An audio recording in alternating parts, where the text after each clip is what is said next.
येथे बाळकृष्ण गॅस एजन्सीकडून नागरिकांची लूट केल्याचे उघड। ग्राहकांच्या गॅस सिलेंडरमधून गॅस चोरीची घटना उघडकीस।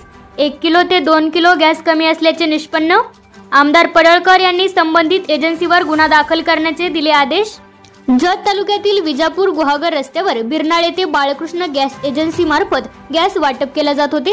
यावेळी येथील नागरिकांना गॅस कमी असल्याचा संशय आला। त्यांनी इलेक्ट्रॉनिक वजन काट्यावर गॅसचे वजन केले असता सुमारे 2 किलो गॅस कमी असल्याचे निदर्शनास आले। लगेचच यावेळी बिरनाळ गावचे सामाजिक कार्यकर्ते प्रकाश बंडगर यांनी तहसीलदार यांच्याशी संपर्क साधत सदरची माहिती दिली। त्यानंतर तहसीलदार प्रवीण धानोरकर यांनी पुरवठा निरीक्षक अधिकारी श्रीकांत चोथे तसेच वजनमापी निरीक्षक जत विभागाचे उदय कोळी यांना घटनास्थळी पाठवले। त्यांनी घटनास्थळी भेट देत पंचनामा करत तपासणी केली।